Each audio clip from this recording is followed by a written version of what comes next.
Our conversation today is in particular on welcome in the liturgy. So how, especially during the liturgy, do we welcome persons with disabilities? And so I want to start by thinking, what is the liturgy for, and who is the liturgy for? Any thoughts? You all are learned, wonderful, actively practicing members of the church and engaged in ministry. Who is the liturgy for? Oh, all of us? Yeah? All right, Deacon Steve said all of us. What else would you say? You didn't know I was going to call on people left and right, did you? Too bad.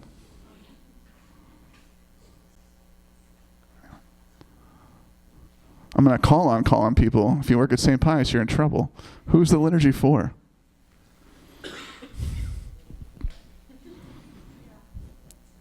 Yeah, liturgy team over there with your backs turned to me like, I'm not answering. I know we are.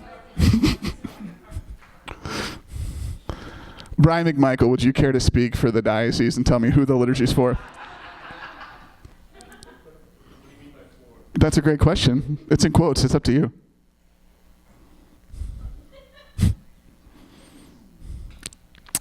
Phil's over here like, for the salvation of souls. That's what the liturgy is for, Phil. Who's the liturgy for?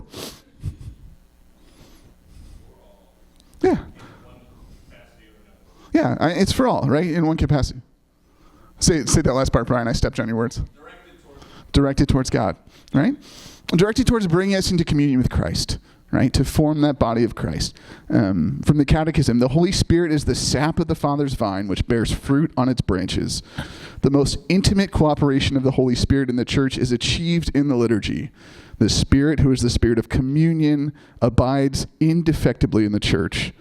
For this reason, the church is the great sacrament of divine communion, which gathers God's scattered children together. Communion with the Holy Trinity and the fraternal communion are inseparably the fruit of the Spirit in the liturgy, right? The liturgy is for all of us becoming more fully the body of Christ. In participation in Mass, right, we become more than just a person that walked into the door. We become part of the body of Christ. And if people are absent from that space, then are we somehow less the body of Christ because those people aren't there present? Are we somehow not even just less representative of the body of Christ, but we are functionally and ontologically less the body of Christ because we're not all there gathered together? The Eucharist is that thing that unites us. Right? Christ unites all the faithful into one body, the church, through the Eucharist. Communion renews, strengthens, and deepens this incorporation into the church, already achieved in baptism.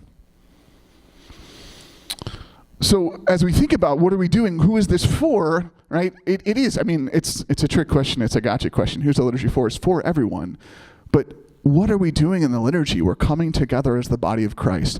And so when we begin to talk about disability and welcome and all these things, it's not just a nice thing we should do. It's not just, it'd be really good if Susie down the street came, right? But she can't, so it's okay. We'll go on. It's fine, right? But it is in fact true that to become more fully who we already are, the body of Christ gathered together, right? We need each person there present. But we'll run into issues where we're here, can people really participate? And I want to name this here too. I come at this from a perspective of talking about cognitive disability in particular. I know some of my friends here are strong advocates for physical disability, and it's a place when we talk about disability where we're coming together, under a big banner, and there's a lot of overlap in here. I'm going to address some questions in particular that have to deal with cognitive disability, but for my friends with physical disability concerns, a lot of this is going to be a place of overlap, but not always perfect. So this is a beautiful book. Has anyone here read Adam, God's Beloved by Henry Nouwen? Okay. Adam, God's Beloved is a story of Henry Nouwen, a Dutch priest who goes from teaching psychology at Notre Dame, Harvard, and Yale to living in community with people with disabilities, intentional community with people with disabilities in a large community in Toronto for the last 10 years of his life. And for him, there was this huge culture shift from going from teaching academically way crazy advanced students to living with a person and accompanying intentionally a person who couldn't tie his own shoes. And Nouwen had a lot of questions as he entered into, and so this is taken straight from the book, from his reflections. This is kind of the pinned or I put pivot and hinge together. This is the pivot or hinge of the book, where he starts to move from understanding, here's my view of a person with a disability from an elite academic perspective, to here's my view of a person as a beloved child of God. And so he's talking about the questions that he had here. He calls them questions from below. He says, could Adam, the person who he was accompanying, could he pray? Did he know who God is and what the name of Jesus means? Did he understand the mystery of God among us? For a long time I thought about these questions, and for a long time I was curious about how much of what I knew Adam could know, and how much of what I understood Adam could understand. But I now see these questions were for me questions from below, questions that reflected more my anxiety and uncertainty than God's love. And so I want to attend then, here's the questions he comes up with then instead. These he calls questions from above. He says God's questions, the questions from above were, can you let Adam lead you into prayer? Can you believe that I'm in deep communion with Adam and that his life is a prayer? Can you let Adam be a living prayer at your table? Can you see my face in the face of Adam? That's my bold, not his, right? But can you believe that God is in deep communion with a person with a disability and that their life is prayer? And here again, we want to watch. We don't be like, oh, that blessed angel in the background. They don't need anything from the church. Their life is a prayer and all is lovely, right? That's called instrumentalization, folks, and it's no good. We don't like it. Let's kick it to the curb, all right? But instead, what we're saying is, do we believe that God has an intimate relationship with each person and that each person is called to a unique vocation? Sometimes those vocations are external and very obvious, and sometimes those vocations are only happening in a way that we can see more dynamically in the interior. But we have a responsibility for each of those persons to give them the space, the community, and the formation to allow that vocation to flourish. So can we believe that God is in deep communion with those people and that their lives are prayer? So this then brings us to this idea of liturgical formation, all right? I got quotes again, just to keep you guys trapped, right? What is formation here? When we think about liturgical formation, what am I talking about here? Jeremy, what's liturgical formation? Having people understand their role. Yeah. Yeah, having people understand their role in the liturgy. And having people understand then, again, what the liturgy is about, what we started with. Who is the liturgy for? Right? So liturgical formation, sometimes in less august and well-formed bodies than the one we're here today, people are like, oh, liturgical formation is that we always play the organ, right? Or liturgical formation is that we always play the guitar, right? Or liturgical formation is that I play the organ really loud. Or we do things this way or that way or in this mode, right? It becomes a preference rather than about who we're becoming. And when we think about liturgical formation, especially in relation to the liturgy and people with disabilities, we're thinking about who are we all becoming, right? And how do we adapt so that we can welcome all? So I want to just one more little thing to mention here, and this is this idea of the preferential option for the poor. So why are we talking about this? What are we doing? One of the core tenets of Catholic social teaching is the preferential option for the poor and vulnerable. All right, and we use the term poor and vulnerable very intentionally, right? Sometimes we just think the poor and we think materially poor. But here we're thinking too of vulnerability. Who among us is impacted or on the margins in this way, and how do we care for them? How do we rearrange our thinking so that instead of having these people be on the margins, we're making decisions with them? That margin is the center. So this is a beautiful quote. This is from Let Us Dream, Pope Francis's book that he put out during the pandemic, thinking about, we have a chance to think about how we ordered the world and what are we doing. And I want to read this because this really impacted the way I think about the preferential option for the poor. He says, when the church talks of the preferential option for the poor, it means that we need always to keep in mind how any decision we make might impact the poor. It also means we need to put the poor at the center of our thinking. By means of the preferential option, the Lord gives us a new perspective on value with which to judge events, right? We need to put the poor at the center of our thinking. Again, liturgical preference isn't just, wouldn't it be nice if we sang the songs from this hymn book or in this tradition? But again, who is excluded from the liturgy? Who are we not fully representing the body of Christ because this person's not excluded? And how do we put them at the center of our thinking rather than a nice optional thing that we might add on? Right? This is the challenge that we have here. How do we really put those who are poor and vulnerable at the center of our decision making? Because, as we read in the Catechism, the Eucharist commits us to the poor. To receive in truth the body and blood of Christ given up for us, we must recognize Christ in the poorest. So how do we put the poor and vulnerable at the center of our thinking when it comes to disability? How many people here are familiar with this concept of universal design? Okay, a couple folks. All right, universal design asks us to consider beforehand barriers and obstacles that people may encounter as they participate in something. So liturgical or universal design, most commonly we think about that in terms of architecture or event design, right? Architecture, universal design. Universal design means that we have spaces that are accessible no matter what sort of mobility assistance a person may need, and that there is braille markers, in spaces. There's accessible options for folks with hearing impairment, et cetera, et cetera, et cetera, right? How do we remove as many barriers as possible before anything starts, before we enter into the design phase of the process, so that it's not a question of, okay, we built the ship and now we need to add an elevator. No, we've already considered this. There's already an elevator in the design. We're ready to go. Oh, we planned this beautiful liturgy, and now we have someone in a wheelchair that needs to access the altar. And we already considered that when we considered where we were having the liturgy ahead of time so that more people could participate. So that's this idea of universal design. How do we anticipate and think about barriers before they come? And that's the mode of thought I want us to enter into today. I didn't say it at the top. I do want to say it now. Everything that you guys are seeing today, we want to thank the Calvin Institute of Worship.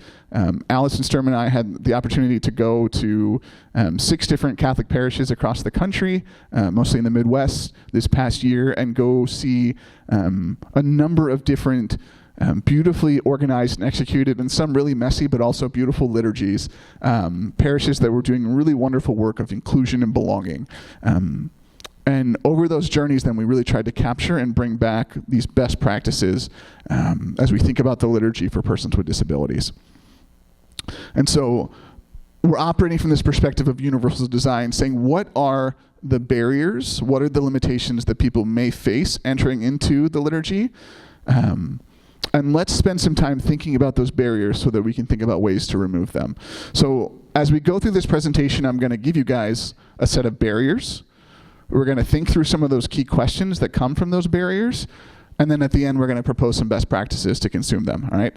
The slide, we're really going to focus on the barriers. And it's going to be an exercise in empathy. How do we understand these barriers? How do we come to know them? And really take this concern of the preferential option for the poor as we think about them, right? How do we put those folks that deal with these barriers at the center of our thinking? We'll go through these best practices, and I have the document that you picked up when you walked in. There's like 5 pages of best practices, but we're not going to go through them exhaustively because I don't want to limit your imagination, your creativity, right? I want this to be a chance for you to think about other things that we can do. However, I do want to note there's some limits to universal design, and this is where one of Mary Kate's friends is really instructive here. Years ago, when I started here at St. Pius, this was our church. We have a little chapel over here, and that used to be our reservation chapel. And so every week, I started here as a volunteer, actually teaching in the special ed ministry. And I had a young girl who was in my class preparing for First Communion, and we would take the kids every week to the chapel and just spend 5 minutes in adoration. We'd go visit Jesus. That's what we talk about. And my friend, on the way to the chapel, we'd hit the door right before we would walk into the church, and she would get more and more anxious as we came up to that door. And she would look at me and she would tell me, "No Jesus, no Jesus, no Jesus." And I knew that's not what was at stake. My friend loved going to the chapel, loved spending that time there, but something was happening that was prompting this for her. And it turns out it was the handbell choir. So the handbell choir was practicing in the church at the same time as we were walking through that. And she had a really high sensitivity to the high-pitched handbells. So it was actually Carol that was helping with the handbells at the time. And so we worked it out once we figured out that this is what was happening, I would go in, we'd kind of give a little nod to the person running the handbell choir, and when they stopped, then they would stop for us for a minute so we could get in and come into the chapel without any issues. And then there's actually doors in the back of the chapel that we would leave. But I didn't have keys for those then. I was only a volunteer. So we had to up nod and get through. But that was the issue, right?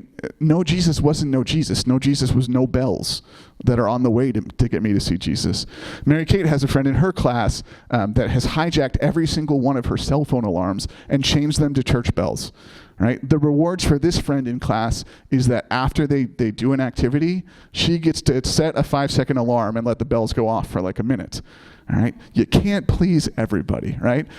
Right? And we can remember this as we think about universal design, right? We're going to do as much as we can for as many people, but we know too there's limitations. However, right, I do want to remind us all too, there's a beautiful parable. It's not even a parable, it's a saying of Jesus, right? That leads to a parable, right? Jesus talks about forgiveness, and Peter comes to him and says, Jesus, how many times do we have to forgive? 7? That's a good number, right? 7? And what does Jesus say? 70 times 7, right? Right? Which is like a figurative number here. It's on top, guys. You can do it.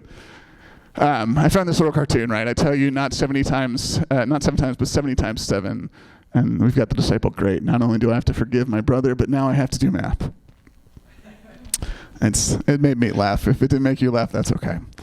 I was in the middle of preparing all this material, and I was reading the gospel for the day, and it was this line from Jesus, and I just spent some time thinking and sitting with it, and I rewrote this. Okay, so this is not the gospel. This is Robby doing some exegesis on gospel, but I want to think through this in the context of what we're doing. And so I imagine instead of a disciple coming to Jesus, we had a staff member or a pastor coming to Jesus.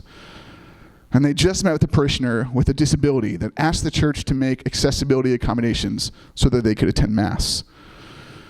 And the staff person was sympathetic and they wanted to help. But they also knew that there was a budget, that staffing was tight, and that if they said yes to this person, then it was going to be give a mouse a cookie syndrome. More people were going to come. And so they went to Jesus in prayer and they said, Jesus, if someone asked me for accommodations, how much is enough? And so they thought, and they said, you know what? I know. I'm going to give them ramps, curb cuts, and automatic doors. That seems pretty fairly exhaustive. And so surely Jesus would see that and say, that's great, that's wonderful, good job. But instead, Jesus looks at the staff person, loves them, and says, I say to you, a ramp, curb cuts, and automatic doors are all good, but they're only the beginning. Your parish also needs truly accessible pews, accessible restroom stalls, accessible access to the altar, sensory accommodations, a functional loop system, an ASL interpreter, and much more besides. Not only that, but you have a role to play in creating a culture of inclusion and teaching your parishioners to have the proper attitude of welcome and acceptance for people with disabilities, as well as a desire to continue to reach out on the margins, right? Not 7, but 70 times 7. That's intimidating. That's a lot, all right? We're going to go through a lot of things here today. The encouragement is start with the person in front of you, right? Before you do anything else, start with the person that you know. And if you don't know anyone, what are we doing, right? They're there. Let's go find them. But start with the person in front of you. Make those accommodations that you can for that person that you know, and then begin to say, what can we do next, right? This isn't something that says we need to go do everything all at once, but we do need to do something. And then we need to keep doing something as we go from there. Okay, but why? Why do we care about all of this? I have 2 situations here, 2 quotes from folks trying to enter into the liturgy. The first one comes from a friend of mine, Leon Van Omen. He's a lecturer at the University of Aberdeen in Scotland. He wrote a beautiful book, Autism and Worship. And this is a quote from one of the people he interviewed at the beginning. He names her Rachel. Rachel actually says normal people don't just go to church. But I didn't want to throw normal up there on a slide and then be like, oh, what did Robby do? Okay, but Rachel's name it. Rachel is autistic. And she's saying, guess what? People not like me go to church and don't think any more about it. They get in their car, walk, they go through the door, they do the service, and they go home. And it's never that simple for me. Right? It's never that simple for me. The other one here actually comes from one of our peers, another DRE in the diocese, and they were kind enough to review some of this initial material with me and think through it. And this is what they shared at the end. She says, parents of children with disabilities feel isolated if a child without a noticeable or hidden disability is acting out or having a sensory meltdown during Mass. As a parent, there's a voice in my head that often tells me this isn't worth the struggle and embarrassment of why my kid can't act like neurotypical kids at liturgies. This is a person that works for the church, right? Well-educated, well-formed, who loves her children deeply. And just notes, this isn't worth the struggle sometimes. So this is what we're walking into. These are the poor and vulnerable that we're addressing. So what are the barriers that we see, right? What keeps someone from being a full participant in the liturgy? There's 4 barriers. The first one's outside the doors, the parking lot. Right? And this is where I really want to think about physical accessibility. If you can't get into the church, you can't get into the church. Right? So even before we enter into the door, we need to consider physical disability and physical accessibility. How do we accommodate, welcome folks with physical disabilities? The next barrier is what happens before the liturgy starts. We got in the doors. Okay, but now, what do I do when I'm in the pews? What do I do if there's a sensory issue that makes me want to flee? Right? What do we do there? Then we have the issue during the liturgy, which is cognitive accessibility. What do I do when the Mass isn't for me? What do I do if I can't access what's going on? And then finally, after the liturgy, we have this great question of welcome and belonging. Right? It's not just, okay, we got through all these different barriers of physical, sensory, and cognitive accessibility, but how do I know that I'm actually welcome? Right? How do I know that I belong? So for each of these then, we're going to go through a key question and a best practice. So before we even get into the church, outside the doors, the question we're answering is this worth the hassle? Right? That's what we want to think about. Is it worth the hassle to get there? Right? Our best practice? Well, if Google can't find it, it doesn't exist. Friends, if you don't name what accommodations you have, then how do people know that they're there? Right? We'll think about this some more. This is just a little overview. We're going to get into the meat in a second. The second one, the empty pew. I'm here, but can I stay? And can I stay comfortably? Right? Not just can I stay and like grind it out? No, can I stay and actually feel like I want to be here? Right? What are our best practices here? Making accessibility visible and normal. All right? And we can think about what are the visible markers? What things show us that we belong? During the liturgy, the homily, the question is this for me? Our best practice is learning to ask and not assuming. Right? Some of you already named that as we started off today, which is beautiful.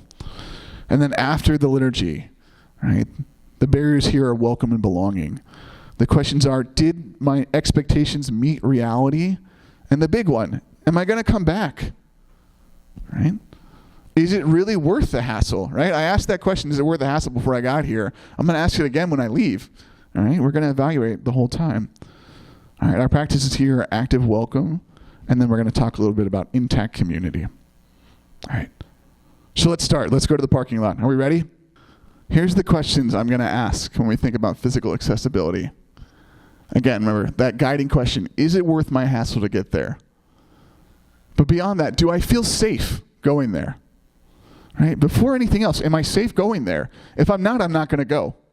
Right?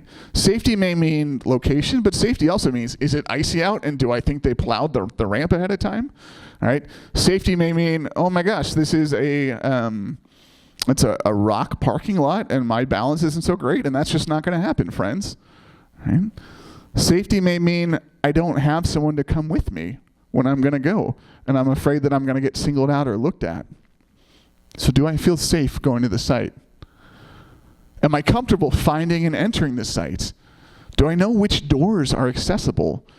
If not all the doors are accessible, I need to know where to go. Am I able to enter the building? Right? Are there curb cuts? Are there wide enough doors? Are there smooth surfaces?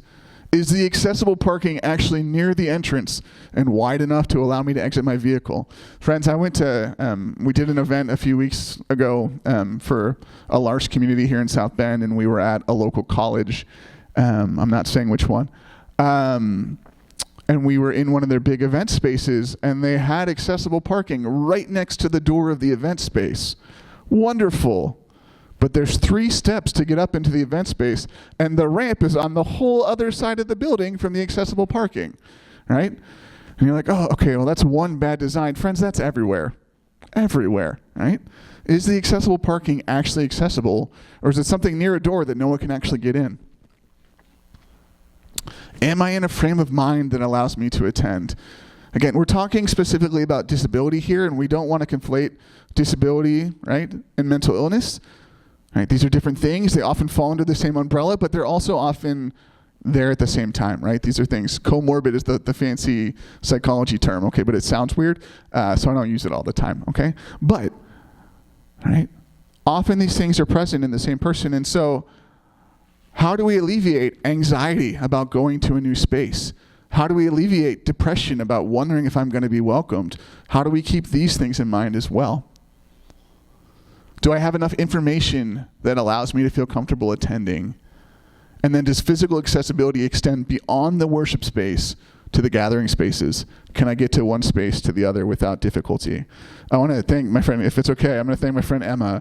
I brought a beta version of this in when I talked with the MDiv students at Notre Dame back in the fall. And Emma's like, Robby, guess what? I love it, but you need to talk about after the liturgy. I'm like, well, Emma, we're focusing on the liturgy. And she's like, guess what? The gathering after the liturgy is part of the liturgy, bub. So make sure you put it in there. She didn't say bub. That was my ad. Yeah, right? Emma would say bub if she really needed to. It's fine. It is, but great. I came to Mass, right? So I have a twin brother with a cognitive and physical disability. My home parish in Cincinnati, Ohio, has a beautiful gathering space down a flight of stairs from the church. All right. And it used to be when my brother weighed 90 pounds, we'd throw him over our shoulder and we'd carry him down to the church basement for the fish fry. All right. My brother has gained some weight since then, and my parents have gotten older. No one's throwing Pat over their shoulder and walking down to the fish fry anymore. So guess what? We don't go to the fish fry. That's not part of our family experience of church. It is for other people. It's not for us. That's part of that community. So is it accessible? So, our best practice then, if Google can't find it, it doesn't exist. This is from the very first Mass that Allison and I attended down in Kentuckiana, over in Floyd's Knob or Knob's Knob or something. Anyway, it was some sort of knob. It was great. And this is what was posted right on the door, which was great. There were a lot of other things posted around that church too, like here's where you go in for accessible parking, and then or accessible entrance, and then we found out the accessible button didn't work. But there was a nice ramp that got to that door at least, so that was good. But then also the elevator was broken. So if someone needed the elevator, we had to go like way back over into the monks' friary and use their tiny elevator, and then navigate like the 5 hallways that weren't made for a wheelchair to get to the church. Okay, right? I mean, Google said that there was an accessible entrance, but it still didn't exist. But at least it said that there was, right? Some of us aren't even seeing those things.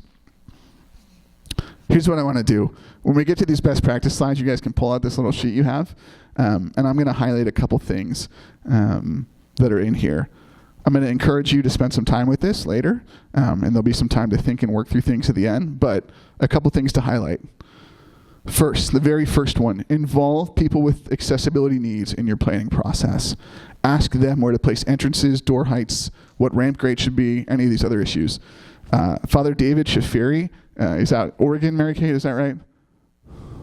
I think Oregon. All right, he's like the darling right now of the NCPD, the National Catholic Partnership on Disability, and he's the darling of the NCPD because he asked people what kind of grade the ramp should be in the church, right? pretty low barrier to entry for accessibility, but they're like, oh my gosh, this guy's an engineer, and he did some end user stuff, right? He asked people what they wanted out of a system before he built this system, which is beautiful, right? Involve people in that planning process. I'm not going to dump it all on St. Pius, but I am just going to note, friends, we have a beautiful ramp that leads up to our altar. Did anyone know that? Has anyone seen the ramp? No, because the ramp is actually behind the altar, right? Behind the tabernacle, if you've been in our church, behind a heavy door with no accessible button that Father never prop a door open, lets us, makes us keep closed all the time. And it's a very long, it's a good grade, but it's a very long ramp that leads up to the altar. And if I had a walker and was trying to get up there, it would take me 10 minutes to get from my pew up to the altar. It's there. Right? And it's very functional, except for the very hard right turn you have to make twice to get from, past the sacristy and onto the altar itself. Right? So let's ask people that are going to use these things. We got into this long conversation, Professor David Claremont at Notre Dame, I was talking with him about beauty in the liturgy, and we were talking about this ramp. It's like, it does preserve some of the beauty. And he goes, what actually would be really beautiful is if there was a wooden ramp that led up to the church that said, all are welcome here, right? That rickety wooden ramp says something different about beauty than aesthetic beauty, but there's something about beauty in there. Okay. We go on, we talk about accessibility audits, some other pieces. But that furthest indented piece, have more than one accessible seating option. All right. Does a person without a physical disability have the choice where to sit in the church? Yeah. I get to walk in and say, I feel like sitting in the calming room today because my kids are being crazy. Or I'm going to sit over in the west transept because then my kid can wave at Father Bill while he's on the Mass, during Mass. Or, today I'm going to sit in the way back because I don't feel like it. All right. People with mobility issues also have preferences where they'd like to sit. So maybe we have more than one option. And maybe, again, too, we're also tending to sensory needs. So the one space where you have accessible seating is also where the speaker is, and it's the loudest. And not only do I have a mobility issue, but I also have a sensory need. Well, I'm not sitting there anymore. I do want to commend, Allison Sturm has some beautiful resources at the back of this. There's a chart for parish accommodations and accessibility, including all of the Americans with Disabilities Act requirements for accessible seating. There's also a sample map, and the sample map has a great little key that shows you some things that you might show in your church, right? And it's not just where's there an accessible pew, but also where is there the best section for full sound if you have a hearing deficit. Or where is there the best section for lower sound if you have a hearing sensitivity, right? All those things are on there. So I want to note that. That's a really great resource. Okay. And then have a plan for accessible transitions from the worship space to the gathering space. All right. Last best practice. This is the Google one, right?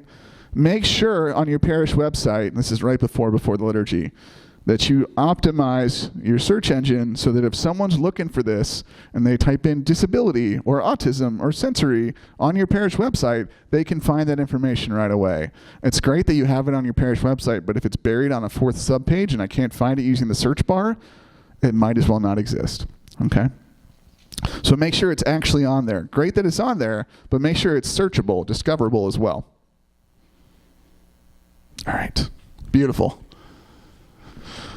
So we got in the door. Congratulations, everybody. We did it. We made it. All right. We got to stay for the start of Mass now. So again, we're asking, great, I'm here, but can I stay? So here's some sensory accessibility questions. First of all, is the accessible seating actually accessible? Okay, we got in the door. We found the accessible seating. Do I have to transition out of my chair to make it into the pew that's accessible? Turns out it's not accessible if you do. All right. Are there accessible confessionals? Can a wheelchair enter that space? Friends, we went to a parish in Kalamazoo, and they didn't do this for accessibility reasons. They did it for whatever reason they had. But oh my gosh, they had a reconciliation chapel. It was beautiful. There was a door. You entered it. It was a big space. You could still choose to go face to face or behind the screen, but there was some more space in there. And so anyone could enter into that space, right, and use that. It was glorious. Is there anything pushing me to leave? All right, and here we get into all these different sensory issues that we'll go to in detail on the next slide. And then finally, was I welcomed by anyone? Or was I shown that I was not welcomed? All right, but we can't just say, oh yeah, also make sure that you have hearing sensitivity, right? Right? Because these things are multitude and legion, right? So, are there resources? Loop, right? Loop is where you're able to add an amplifier to a hearing aid to pick up the audio from the system itself. Do you have ASL resources, an interpreter, printed responses, or live captions for individuals with low auditory sensitivity?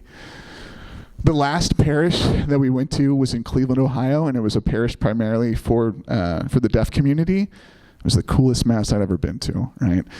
They had not one, but 2 ASL interpreters.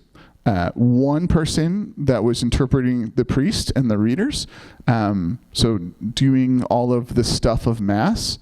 And then there was another person who was deaf, who was doing the congregational responses next to them live for people to see. Right? They were both up there in liturgical vestments that had the little ASL logo on there. I'll show you. I got a picture later.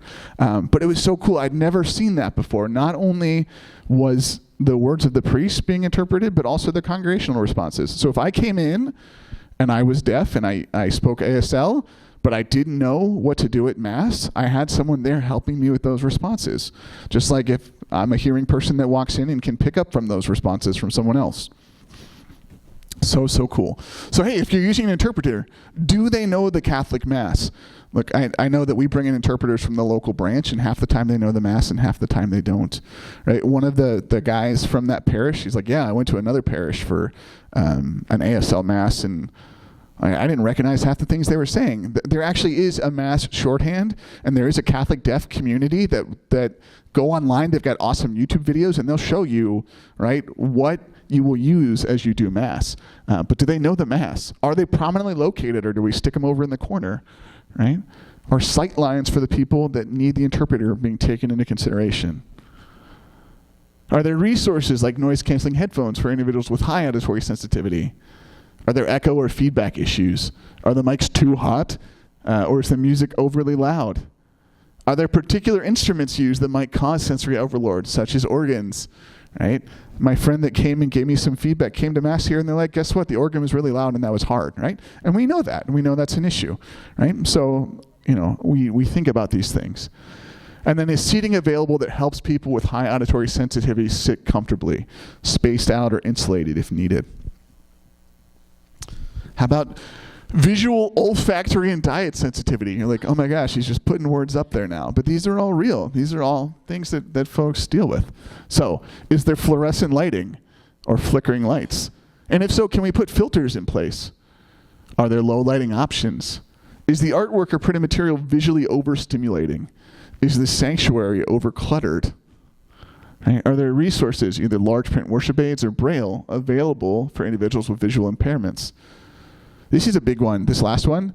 Is there a regular layout to the church, or do chairs or elements move? And if they do move, are those movements announced? If you're used to coming into the church and you know the layout and you're blind, and suddenly there's a chair in the middle of the floor where you would walk, that's an issue, right? So have we attended to those things? Olfactory sensitivity. Is incense used in worship? Is the area well ventilated? Are cleaning solutions with harsh smells used? Are members of the congregation heavily perfumed? Right? All these things are true. And if so, again, is there a space that people can go to be distanced from that? And then diet. Are low gluten hosts available, right? Low gluten, not gluten-free. The first Mass we went to, they didn't have a whole lot of help planning the liturgy. They had gluten-free hosts. Okay, they bought them from some Protestants. Whoops. Right? Are low gluten hosts available? Are smaller portions available on request? My twin brother, right, has been through 5 different ways that he receives communion at his parish. Right? It began with my dad and my brother receiving communion hand over hand, and then my dad would fracture a small piece to the host and allow my brother to consume it. Well, then we got a parish priest that didn't like that, so he thought maybe first my dad could go through extraordinary minister training and then he could do that. But then he still didn't like that because crumbs. I get it. I understand why. So then we had a Pix that he had that smaller piece, and then the one priest still didn't like that. He wasn't sure, and then they've gone through like 3 more options. Okay, so are those options available so that we don't have to go through 5 options and change every time we get a new pastor? Have you made accommodations for people with swallowing difficulties? The directives from 2017 right now call for a few small drops of precious blood on the tongue of communicants. All right, but that's not like oh yeah, don't worry, I'm just going to tip it and you open your mouth, right? You need to plan that ahead of time. Are communion ministers sanitizing their hands before distributing communion, and have considerations been made for individuals with severe allergies? We have parishioners here that have severe peanut allergies. And I had to have a long talk with the mom, who's also the school nurse, about how do we do first communion, because I want my daughter to receive the precious blood. And that's just not going to happen on a regular Sunday for her, because there's always that fear of cross-contamination. Right? So we had to set it up so that she was in the very first pew, first person to receive communion from that pew. We designated the communion minister she was going to ahead of time. That person had strict instructions to touch no peanuts for 24 hours beforehand, washed her hands the second she got to Mass, and sanitized again when she got there, right? And she had to then get a fresh chalice from the altar, not one that was used for communion for the extraordinary ministers beforehand, right? That was so this young girl could receive the precious blood at her first communion, right? Have we thought about that? Is there a nut-free chalice somewhere? What would that look like? All right, and then calming needs and freedom of movement. Are sensory stimulation tools, fidget tools, available as needed? Will I be looked down upon if I use them? Is there a space with less stimulation available for calming? Am I able to access the worship in this space, or am I removed from the celebration? Great, there's a calming room. Friends, when we went to Cincinnati, there was this one church I thought we were going to go to. They had a sensory room for autistic children. And I said, oh, great, you want to show me? And they said, well, it's a conference room, and we have Mass on TV there, and then we bring communion. Okay, well, yes, they're bringing communion live. That's nice, and the families are gathering there, but that's not being a part of the worship, right? Is the space discreet, or it'll be obvious if I need to use the space? Is there proper signage for this space, or is it called a cry room? And then am I free to move about the worship space during the liturgy? Will I be judged if I get up and moved? Are there breaks to allow for proper movement? Leon, in that book, Autism in Worship, talks about an autistic church in Singapore. It's not Catholic, so they get to take some liberties with the liturgy, but they have a break in the middle of the liturgy. They're like, all right, everybody stand up, stretch, we'll come back in 5 minutes, right? If I was doing Mass from the ground up, I might add that, right? That's kind of nice, right? Okay, well, that was a long homily. I'll be back at 5.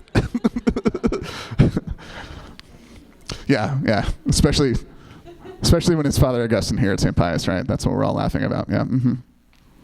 All right, so what do? We want to make accessibility visible and normal.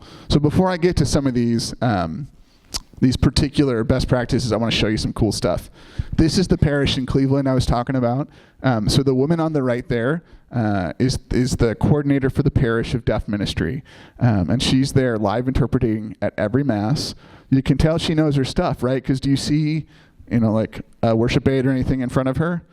No, because she has already been the interpreter at the earlier Mass. She'll do it at the later Mass. She's there everywhere, right?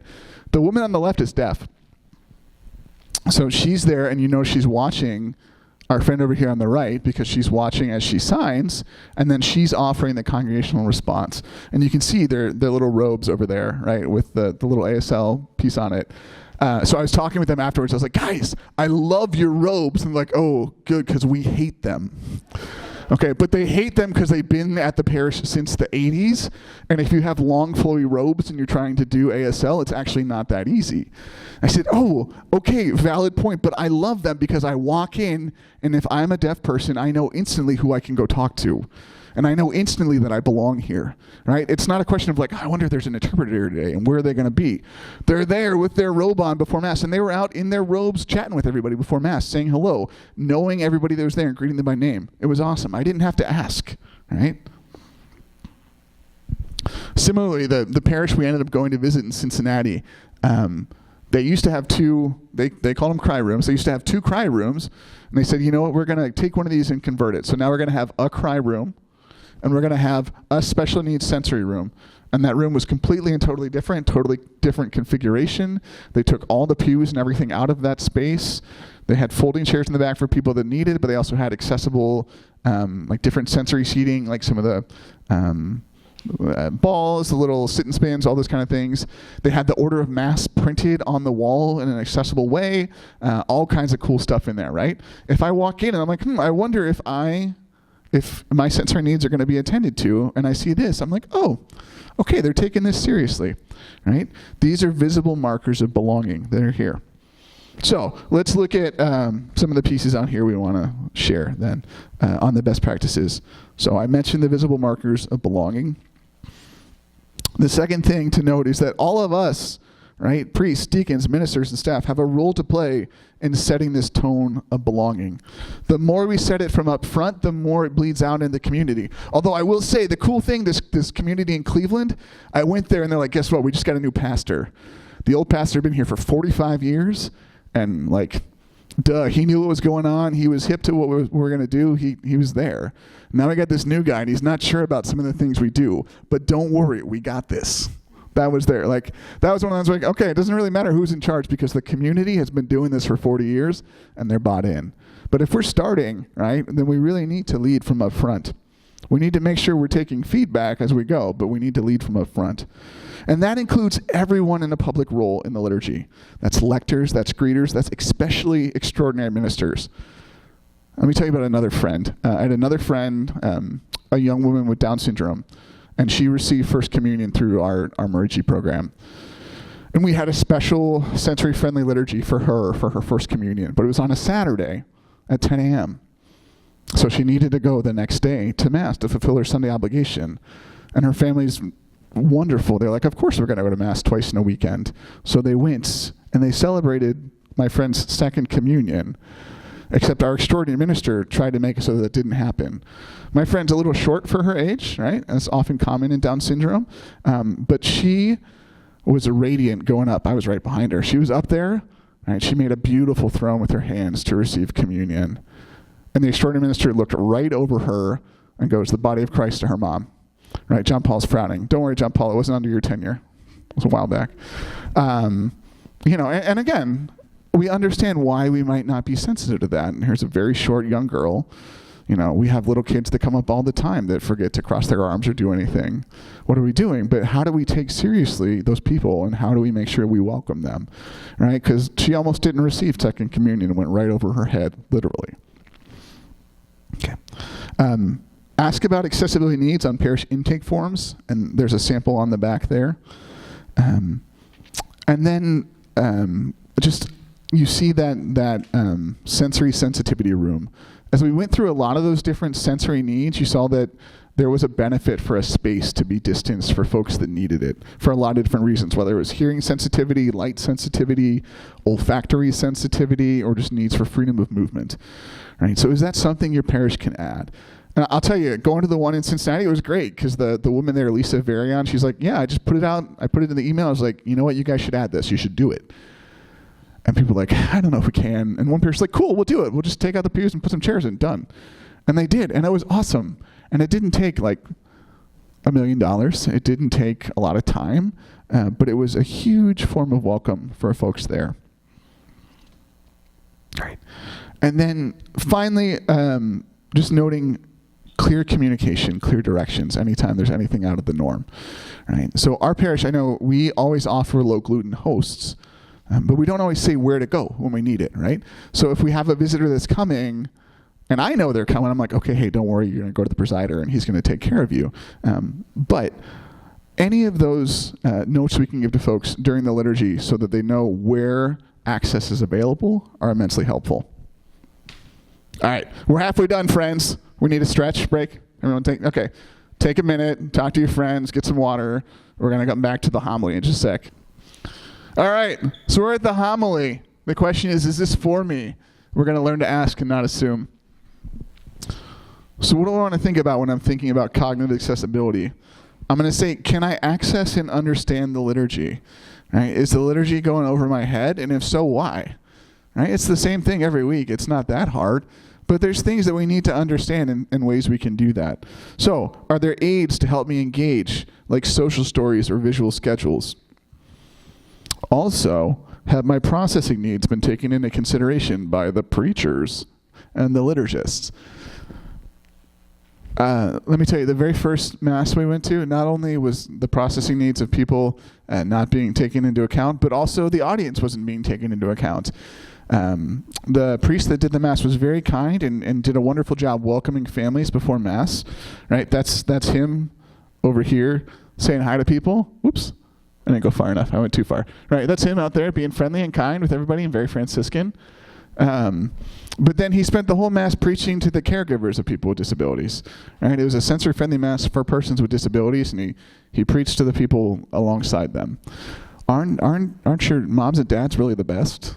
Hey, aren't you a great person too? Right?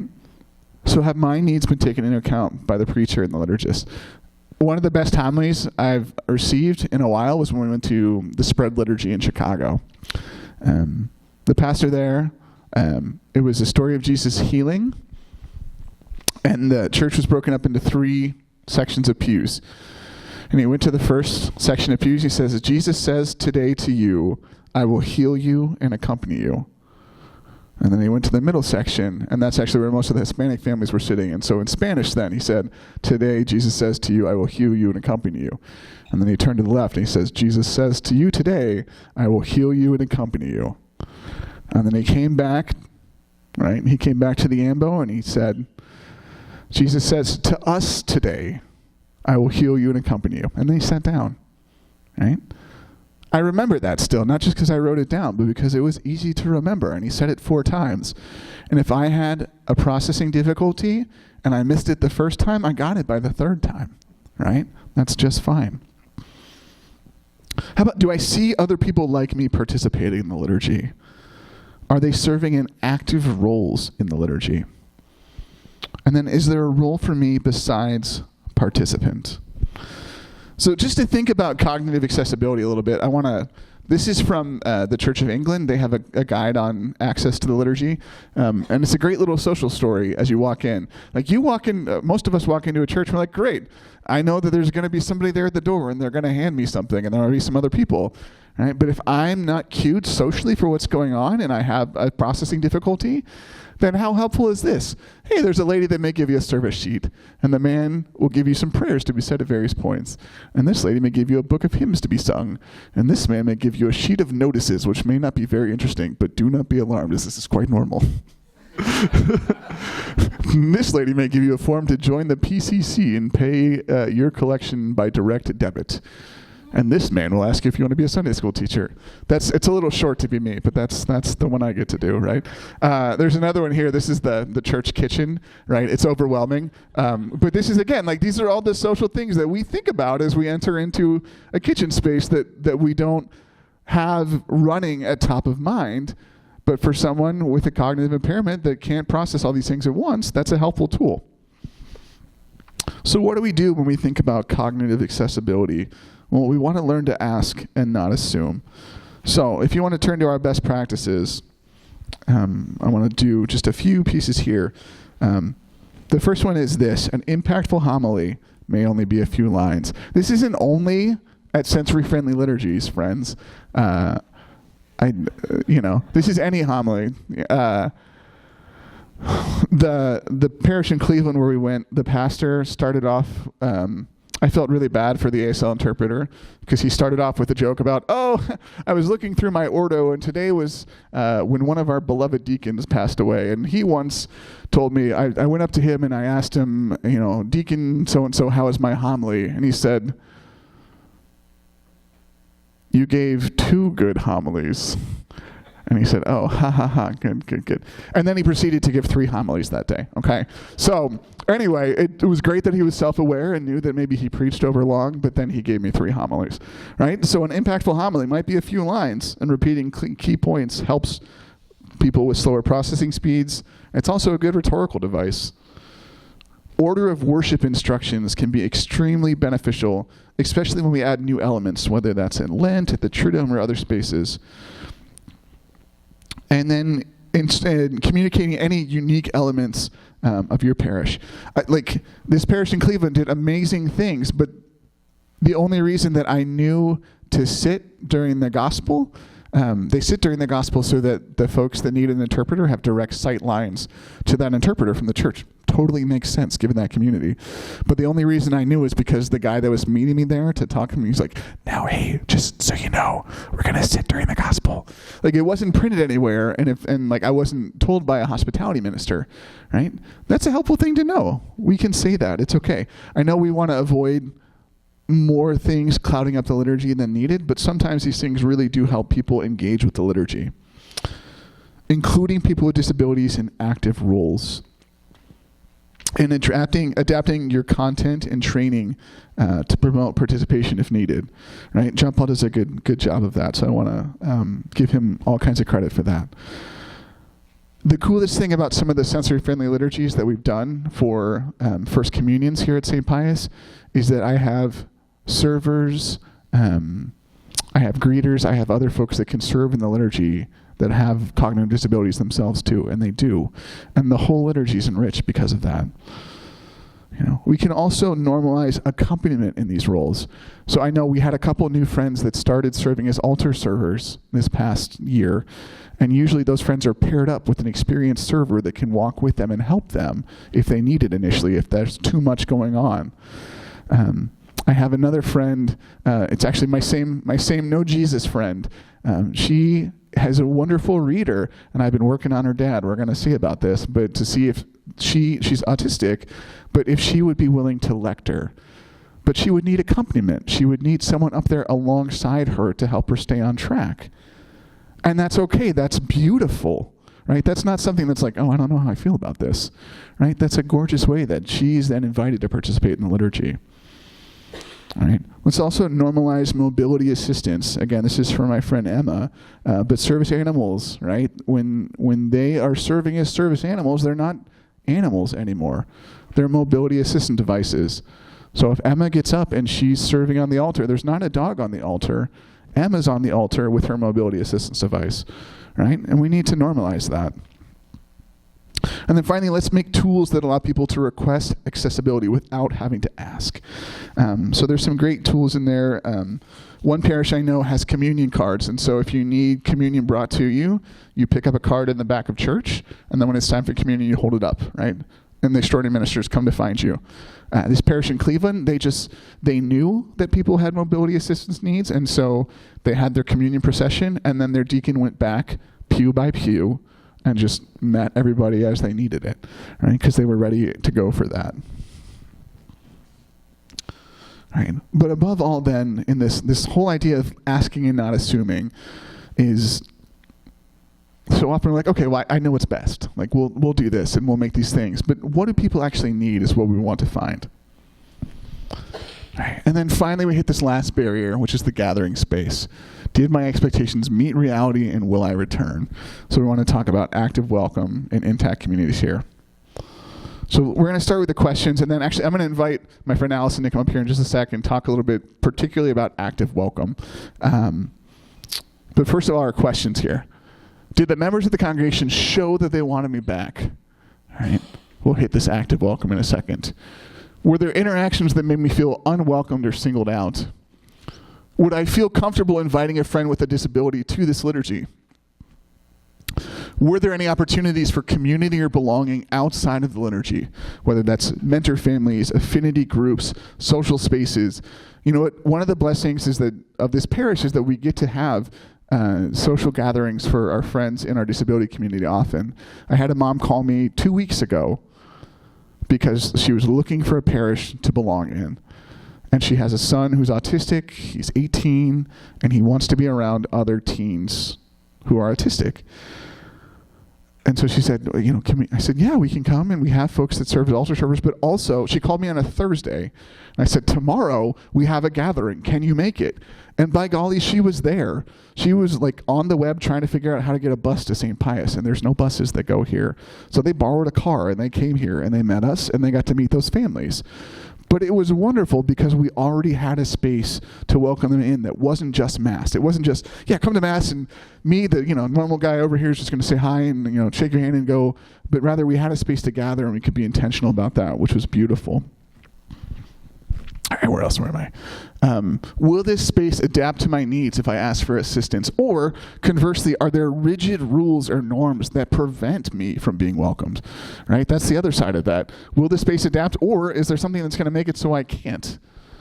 Was my feedback solicited or welcomed? And again, was this really worth the hassle? Right? So some things we can think about. So our best practices here, we can think about active welcome, and then we're going to think about intact community. But Allison, do you want to come up and just share for a little bit about, so this idea of active welcome wasn't something that was like on my radar at the very beginning. And then we got to this first liturgy we went to in Kentucky, and there were two families there that were very clearly on the margins. One, there was an autistic young man with a slight processing delay, and he would, he did a beautiful job with all the congregational responses, but about a 3-second delay. And his mom looked a little antsy and a little nervous. And Allison, this is Allison's gift. Allison came up to the family after Mass and just said, I love the way your son prayed. And the mom, she goes, I don't hear that a lot. Thank you. Right? There's another young man with a cognitive disability in a wheelchair who was kind of clapping and participating during Mass in a way that could have been disruptive if it wasn't normalized in that setting. But that family was on the margins. They were outside. And Allison came up again and told them just how grateful they were there. And you could see, like, they were in the corner ready to leave, and you knew that, I'm sure. And they stayed and were willing to stick on because of that. So Allison does a beautiful job of this intentional active welcome. So I want to let her share just a little bit about this space and idea. So several years ago, I was connected to this sister that she was the director of catechesis in the Archdiocese of New York. And she shared this story called Moving the Fence. And this was the version she told me. During World War II, there were two soldiers that were carrying their dead comrade through the southern France village looking for a proper place to bury their friend. They came upon a Catholic church, but the problem was he wasn't Catholic. So the priest said, well, you can bury him, but not in the sacred ground. So they did so. Well, at some point, they came back later, and they couldn't find their friend. And so they went to the priest, and they said, where's our friend? And he said, you know, I felt bad about my insistence that he, not being Catholic, couldn't be inside the cemetery. So the night that you left, I got up, I dug up the fence, and I moved it to include your friend. When I heard that story, what struck me was the word insistence. I thought about how many children and adults with disabilities do not have access to sacraments because of someone's insistence that they are prepared and they celebrate it the right way. I thought about how many people don't feel welcome coming into a church because of someone's insistence that having ramps and other accessible platforms won't look as pretty in the church. I wondered how many children have had their arms held down in their love to receive Jesus, but because somebody is insistent that they may compromise the integrity of the Eucharist. But you know what? Then I realized I have missed opportunities because of my insistence that I didn't have the formal education or the proper training, and I failed to recognize that my willingness to be present and to accompany could have made a difference. So I've been working in this ministry for 14 years, and I know every day I've tried really hard to help people that have come to me. And for the first few years, though, it felt like we were always operating in a deficit. We would hold special masses. Not very many people would come. We wanted to have parish contacts. We didn't have many. Maybe some of you at your church think, well, there's this many families registered. Why aren't there more kids in our faith formation class? And it wasn't until we did a shift in the way we did our program. We did good events and programs, but they weren't asked for. And so we made the hard choice to go to being a ministry of response and accompaniment. And when that happened, it was scary. because, it was, we felt like we were in control when we were the ones planning these events and doing the programs. And I can remember if Mary was out of the office thinking, I sure hope nobody calls and asks a question because I don't know the question. And I didn't want to be found out because I didn't feel like I was properly prepared. But I have realized I never know the answer. I mean, rarely. But that's okay because I'm willing. And each of us here has that opportunity to be present to the people that come to us. And so through these 14 years, I've heard parents who have said, well, I'm not going to ask because the last time I asked, this was the kind of response that I got. And so in our travels at these parishes, it affirmed some of the things that I've witnessed over these past years, especially the past 7 years in this ministry. And to me, it falls under this pastoral framework of invite, listen, ask, and engage. So, invitation, Robby has touched on this a little bit. So my job, because he did like 90% of all the work, but my job was to try to find parishes. So I looked in all of the dioceses, Indiana, Ohio, Northern Kentucky, Eastern Illinois, Southern Michigan, and Western Pennsylvania. If we were lucky enough to even find dioceses that had some of those, like a ministry devoted, most of the time they just had links to like the documents or to the NCPD. But sometimes we'd find one where there was an event at a parish, and I thought, oh, well, this is going to be great. We're going to go to this parish, and we're going to see all this stuff on the website.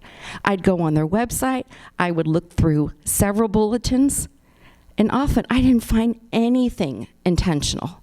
And I have parents that say to me, as soon as my child was diagnosed, we were looking for parishes that would welcome, just like Robby, when the woman called 2 weeks ago. And so I did find one, and unfortunately I didn't go to Cleveland. But this church in St. Augustine, they had their mission statement on the front page of their website, and they included it in every single bulletin, every single week. So it wasn't just a once a year we're going to make this welcome. The sister that told me the story about moving the fence, she said that in her parish, every week in the bulletin, it said, if you or a loved one who have been baptized has not received the sacraments, please contact us. They didn't just put it out like in the summer, because you know what? There are programs out there that are great, but it may not even meet the needs of a child or an adult. And so there doesn't have to be a program. And you know what I found out is that the ask, what Robby said. So I will tell you that I am from Fort Wayne, and I go to St. John the Baptist, and my pastor was Father Andrew. And Father Andrew, and this is what I'm going to share what he did, because he changed our parish by using that framework. Invite, listen, ask, and engage. So we live in the 07, and Father would say almost every Mass, hey, you know what? You guys are beloved sons and daughters, and I want you to feel like you belong here. Heck, I want everybody in the 07 to come to our church. What do we need? What do you need to feel like you belong? And so he'd say, hey, grab me after church. Shoot me a text, email, or call the parish. He said it intentionally over and over. And then what he would do is when you met with him, he'd invite you to tell your story. Stories are so important because they reveal God's love and how he works in our lives. And I found that sometimes when people just ask the question at first, you miss out on something important that they would have shared. So he listened to their story, And then, like Robby said, what do you need? And I can remember the first time that somebody said, well, if you ask people what they need, that implies that you're going to give it to them. And I said, you know what? To me, it clarifies what I need. And I'll give you an example. My husband, 2 weeks after he died in 2017, Mary Glowowski said to me, what do you need? Now, for 4 months, he was ill. So I had a lot of people that would say, what can I do for you? And when they would ask me that, I'd think, okay, wait, can you take my kids? Can you help me with grocery shopping? I was trying to think of the things that they could do for me. But when she asked me, what do you need? I said, I don't have the first clue what to do with Social Security benefits for my children. And she said, I don't either. But you know what? I'll find somebody who can. So asking what you need, then you engage the people in the process. And I've had people who have said, well, this church should have this. And I'll say, okay, well, let's work on that together. What does that look like? And sometimes they do find that what they're asking isn't possible now, but them being a part of that process helps them come to that realization, not just someone closing the door on them and saying no.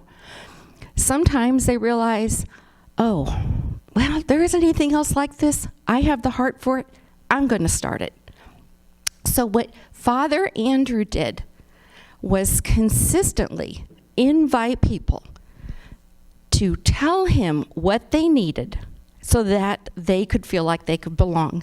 And here's a couple examples of what happened. So our church was redesigned a little bit, and there were some cutout pews in the back, but we had a couple, Pinky and Dick, and they didn't want to be in the back. Nobody asked them where they wanted to be. So he asked, and they said, well, this is where we want to sit. 2 men on our parish who are retired carpenters, they cut out the pew so that the family could sit together.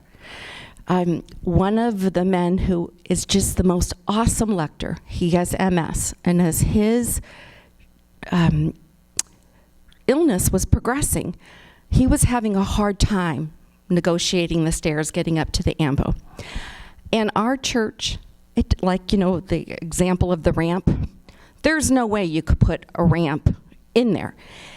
So his twin boys, would pick up him in the wheelchair and put him up in the sanctuary so that he could read. Well, then I think he felt a little conspicuous. So then they would carry him around and through the back, and he would roll out. Well, you know what? One Sunday I go to Mass, and he just has a portable microphone in his hand, and he's sitting with his family because, well, okay, it didn't take the money to, we couldn't change that, but we thought about, what could we do different? And those two boys, they're two of our seminarians in our diocese. There were, during COVID and not being able to have received the blood of Christ, well, there are still people who have an absolute allergy to even any kind of low gluten host.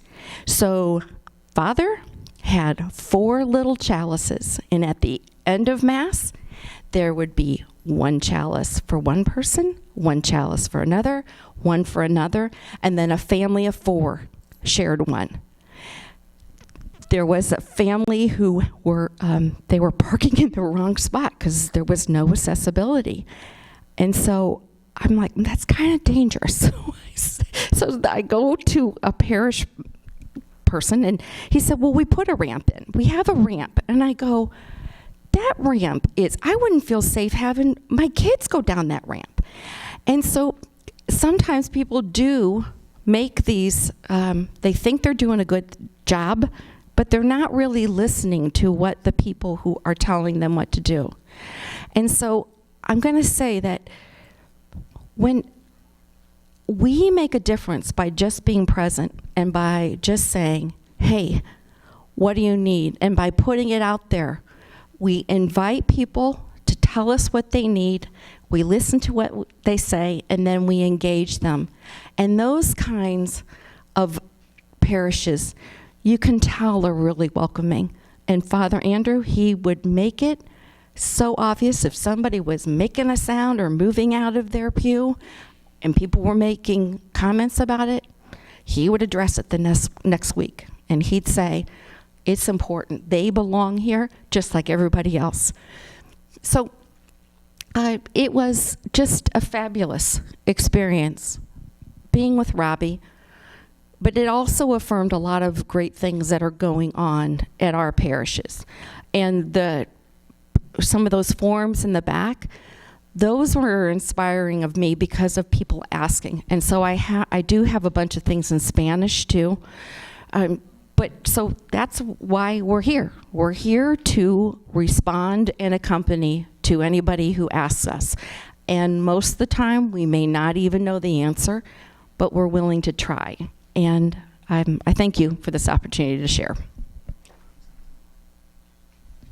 You guys can thank Allison with me. Thank you.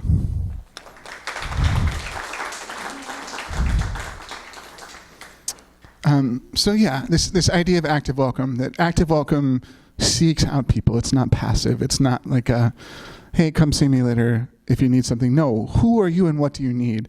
Mary Kate and I got to watch an NCPD webinar on inclusive liturgy, and there's a woman, Nicole Colas DeVito, that talks about her experience in Cincinnati of she noticed a family with a child that was having sensory issues in the back of church, and she saw that some other people were having an issue with it, and she was like, you know what? After Mass, I'll go talk to them and tell them that they're okay and they're welcome. That family left before Mass was over, right? Active welcome seeks people out when there's a crisis, when they need it, when there's an issue. It doesn't wait.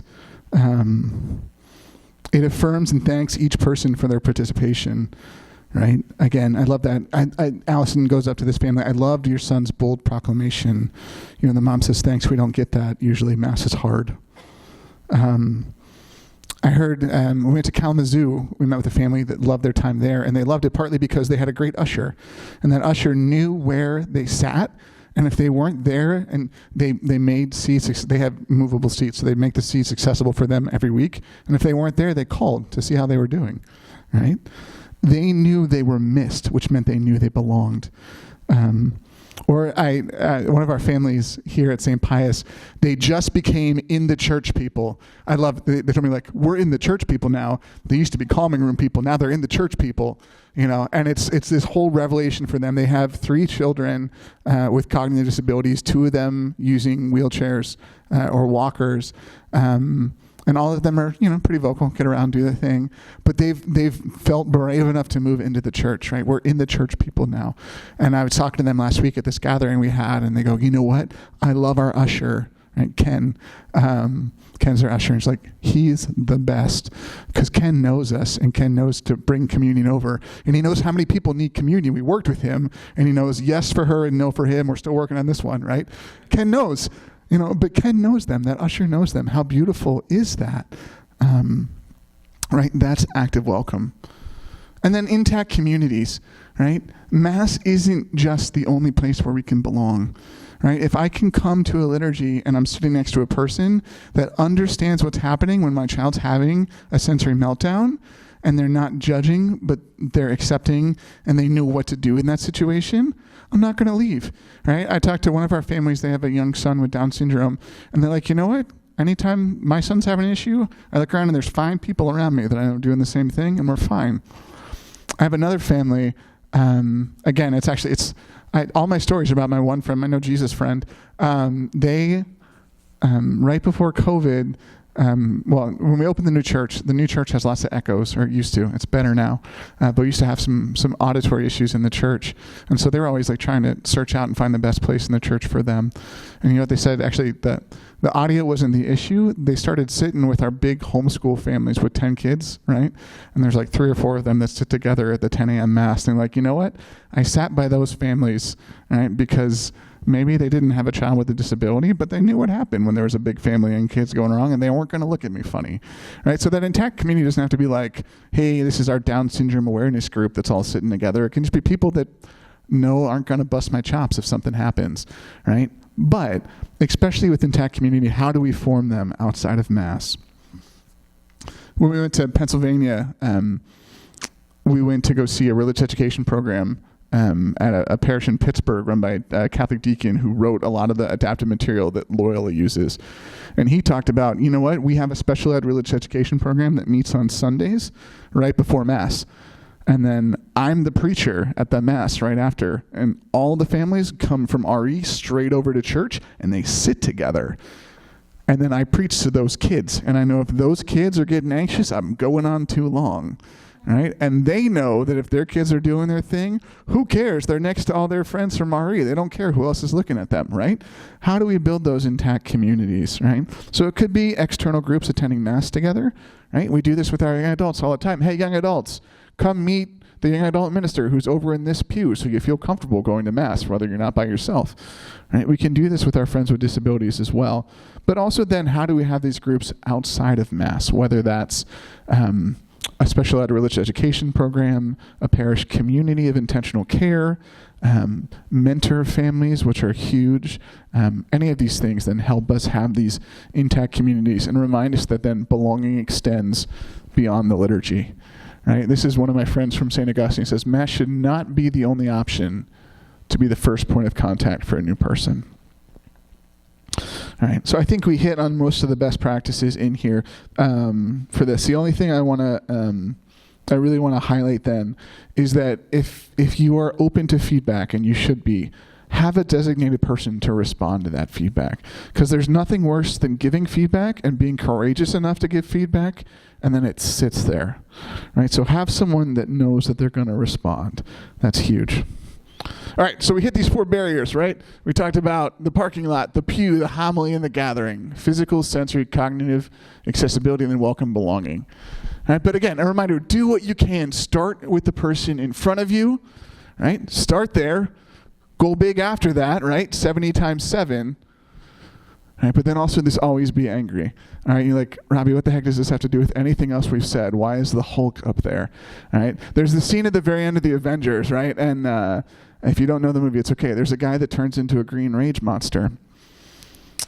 And he turns into a green rage monster when he gets angry, right? He's like a scientist with glasses, and then he becomes a green rage monster when he gets angry. But he's got it under control now. And so someone says, hey, how do you have this under control? How do you control your anger?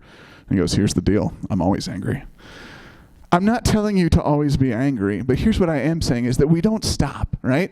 If we're going to be consistent in our pursuit of welcoming of people on the margins, then it can't just be like, okay, cool, I got a ramp, we're good. Right? I'm always angry. I've started with the person in front of me that needs a ramp, but there's someone else that needs something else. Right? So I'm always angry. Right? I'm going to do the thing I can now, but I'm always angry. And this is why. That's my twin brother, Pat, right there, and me. Making first communion. That's Pat's first communion. Pat started a year behind me in his first communion prep because my parents wanted to go through it with me, and then they were like, maybe we'll try it with him. He had been homeschooled with someone coming from the public school in our house up until that point. And so CCD was the very first time they're like, maybe Pat can go in a class. My mom was the aide in the class. And the year after his first communion, he actually went to the public school and went into a special ed classroom because of the welcome he received at the parish, right? He stayed with that, even though we're the same age, he stayed with that class all throughout his religious education formation because he got to know those people and they were his friends, not mine, right? So he was confirmed a year after me. I got to be a sponsor, right? It was a really cool thing. I got dispensed at 15 to be a sponsor. My brother still loves the liturgy, right? And it's a beautiful thing that I get to celebrate and participate at this. And our church is more full because he's a member of it. There's a theologian named Stanley Hauerwas, and he writes a little bit about intellectual disability in the church. And he says, older language, so forgive me, he says, the mentally handicapped are not accidental to what the church is about. Without their presence, the church has no way to know it is church. that the church is a body. If the word is preached and the sacraments served without the presence of people with cognitive disabilities, the mentally handicapped, in his words, then it may be that we are less than the body of Christ. Right? That's the sum total. That's why we're about this. So how can we welcome people? How can we remove these barriers, be aware of them, have empathy for these barriers, and then work to remove them? Again, I gave you guys some best practices, but that's not the end. Right? You're creative. You'll think of other things. But if we know what's standing in the way of that full participation, of being fully church, then we can attend to them in ways with great creativity. Thank you all. Awesome.